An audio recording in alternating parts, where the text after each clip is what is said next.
Reaction और first order reaction complete कर चुके हैं। अब हम देखेंगे सेकंड ऑर्डर रिएक्शन कैसे लिखा जाता है, इसका इंटीग्रेटेड रेट इक्वेशन कैसे बनता है। देखिए मैं वही टर्म से लिखूंगी। अब मैं आपको ए और ए ऐसे कंसंट्रेशन में दिखाऊंगी रिएक्टेंट प्रोडक्ट ऐसे। अब मैं डायरेक्ट प्रोडक्ट कंसंट्रेशन में आपको दिखा रही हूँ, ठीक है। देखिए x d x upon d t is equals to k dot a minus x का स्क्वायर। यहाँ पर एन का वैल्यू कितना है 2, सेकेंड ऑर्डर रिएक्शन। यहाँ पर D x upon d T हमारे पास क्या है, particular instantaneous rate of product form, और यहाँ पर इक्वल वैल्यू किसका दिया है, के डॉट ए माइनस एक्स का स्क्वायर। अब मुझे इसको क्या करना पड़ेगा, इंटीग्रेटेड रेट इक्वेशन, मतलब यहाँ पर क्या करूँगी सिंपल इंटीग्रेशन करूँगी। इंटीग्रेशन करने के लिए मुझे दो तरीके इस्तेमाल करने पड़ते हैं, एक आपका डिफाइनाइट होता है, एक इनडिफाइनाइट होता है। तो यहाँ पर इनडिफाइनाइट वे हम करेंगे, कैसे करेंगे, इनडिफाइनाइट वे। क्या करते हो, अच्छा क्या करते हो, इनडिफाइनाइट इंटीग्रेशन में हम क्या करते हैं, इनडिफाइनाइट इंटीग्रेशन में हम इंटीग्रल कांस्टेंट लेते हैं, तो कांस्टेंट लेके हम चलेंगे, ठीक है। अच्छा इसको पहले आप वेरिएबल सेपरेट करो, ये आपका इंटीग्रेशन मी x upon A minus x square is equal to k dot d t हो गया वेरिएबल सब सेपरेट, यहाँ पर ऐसे लिख दो। अब हमारे पास integration of 1 upon A minus x square, इसका फॉर्मूला होता है, मैं फॉर्मूला लिख देती हूँ, हाँ लिखो फॉर्मूला, यहाँ लिख देती हूँ। Formula is equals to when x to the power n is there of integration, so इसका क्या हो जाएगा, direct formula x n plus 1 upon n plus 1 bracket close, यही लगेगा यहाँ पे।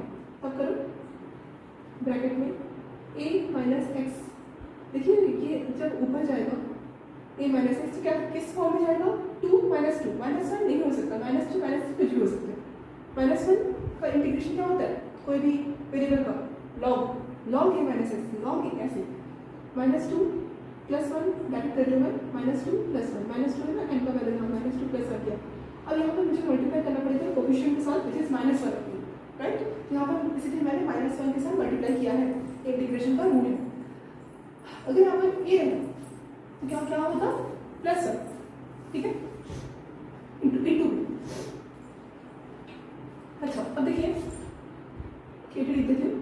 अच्छा अब इसको आप करो सॉल्व, कितना आ जाएगा, A minus X minus 1 upon minus 1 into minus 1, यहाँ पर कुछ नहीं आएगा, ठीक है।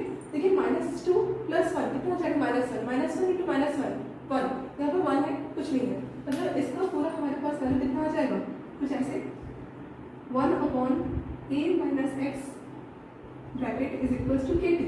अब मुझे यहाँ पर इंटीग्रल कांस्टेंट लेना है, इंटीग्रल कांस्टेंट का वैल्यू समझ सकते हो, यहाँ से प्रेडिक्ट कर सकते हो कितना आ जाएगा, 1 upon A minus x is equals to, लिखने से पहले ना क्या करोगे, सी को इक्वल करोगे और टी का वैल्यू 0 रखोगे, 1 अपॉन ए माइनस एक्स में जो पर्टिकुलर एक्स है उसको 0 कर दो, या आप ए माइनस एक्स को पर्टिकुलर क्या ले सकते हो, क्या समझ सकते हो, ए समझ सकते हो, ठीक है, सेम है। अच्छा के टी प्लस यहाँ पर कितना हो जाएगा हमारे पास 1 अपॉन ए, ठीक है, और हमारे पास K T is equals to 1 upon A minus X minus 1 upon A आया, वहाँ से K T is equals to A minus X और ए का एलसीएम लेना पड़ेगा। और सबको लगता होगा ए माइनस एक्स और ए का एलसीएम कैसे लेते हैं, देखिए बचपन से हम जो ऐसा वाला सॉल्व करते थे ना, ये 2 1 3 3 1 इसको हम एलसीएम करते थे, पर एक्चुअल में ये एलसीएम को नहीं लेने से भी हम कर सकते हैं अपना plus minus solve of fraction.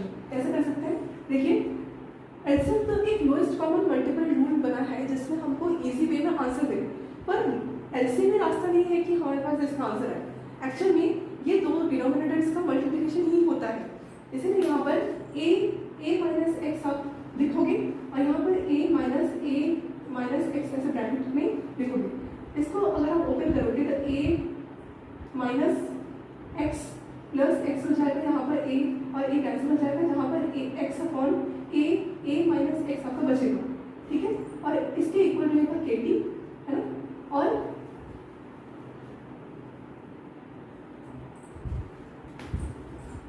Video बराबर, हाँ, अब ये के टी रहेगा, जहाँ पर आप के का वैल्यू लिख सकते हो कुछ ऐसे, दिस पर्टिकुलर एक्स अपॉन ए और ए माइनस एक्स आपको क्या बन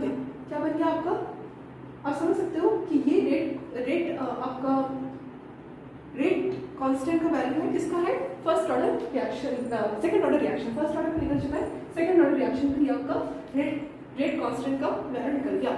ठीक है, डायरेक्ट आपको न्यूमेरिकल में दे दिया जाएगा, मतलब उसके numerical values, then you can just put out the values because you have the formula. Okay, समझ आ गया। हाफ लाइफ देख लेते हैं, इसका हाफ लाइफ कैसे देखोगे, k T half is equals to, पहले मैं इसको फुल लाइफ लिख देती हूँ, अभी भी इसका ग्राफ बाकी है ना, आप मत समझो कि वो क्या है, तुमसे पहले बहुत सीख गए, अब इसका ग्राफ बाकी है, ग्राफ को एक और दिन सिखाऊंगी क्योंकि इतना पढ़ लो, डाउट आएगा पूछना, उसके बाद we will just discuss with graphs. Okay, K T is equals to X upon A minus X. ठीक है, अब के इज इक्वल्स टू के T half is equals to कितना हो जाएगा, is equals to X upon A minus X. अब यहाँ पर मुझे लिखना पड़ेगा यहाँ पर वैल्यूज, सो आप क्या करोगे, सर एक्स का जीरो लगा दो और यहाँ पर ए का वैल्यू को चेंज कर देना, यहाँ पर ए माइनस एक्स मतलब यहाँ पर ए कर दो, तो यहाँ पर कितना आ जाएगा, k T half is equals to कितना हो जाएगा यहाँ पर एक्स अपॉन ए माइनस एक्स, एक्स अपॉन ए माइनस एक्स। आपको अगर यहाँ पर प्रॉब्लम हो रही है तो अब यहाँ से भी उठा के लिख सकते हो, ए माइनस एक्स कितना हो जाएगा, ए माइनस एक्स मिल जाएगा आपको 1 upon A minus 1 upon a not. ठीक है, तो आप इसको इसके बराबर रख सकते हो, के पी के बराबर, तो यहाँ पर कितना हो जाएगा, पी को आप हाफ समझना। ठीक है, और यहाँ पर आप पर्टिकुलर ए को ए नॉट अपॉन 2 समझना।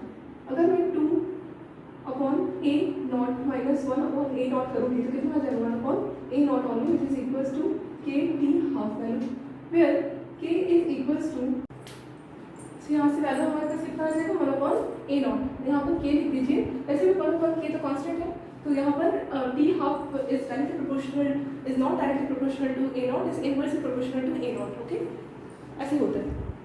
अब यहाँ से ऐसे प्रिडिक्ट कर सकते हो कि half of third order reaction जो कि ए नॉट का स्क्वायर होगा।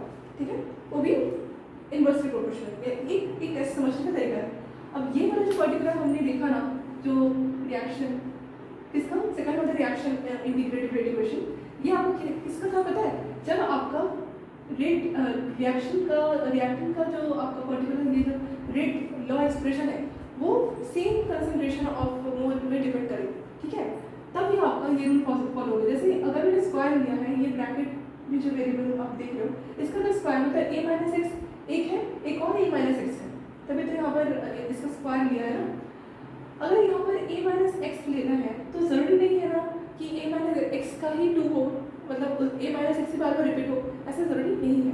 हो सकता है ए माइनस एक्स हो और डिफरेंट कोई अलग भी हो, for example b minus x भी हो सकता है, तो उसके लिए 1 + 1 कितना हो जाएगा, अगर ए माइनस एक्स का भी ऑर्डर ऑफ रिएक्शन 1 है और सामने वाला बी माइनस एक्स का भी ऑर्डर ऑफ रिएक्शन 1 है, तो टोटल ओवरऑल जो आपका रेट लॉ आएगा, मतलब ऑर्डर ऑफ रिएक्शन आएगा, वो कितना आएगा, alpha plus beta 1 + 1 = 2।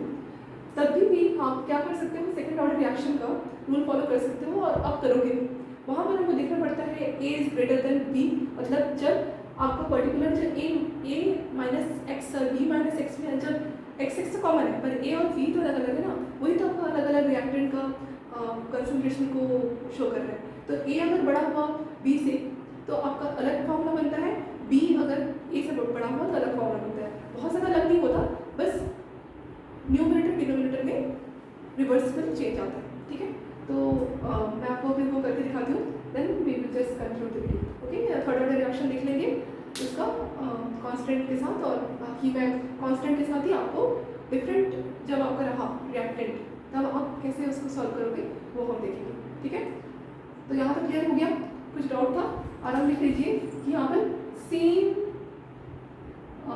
Concentration in order of reaction देखा गया। ठीक है, ठीक है,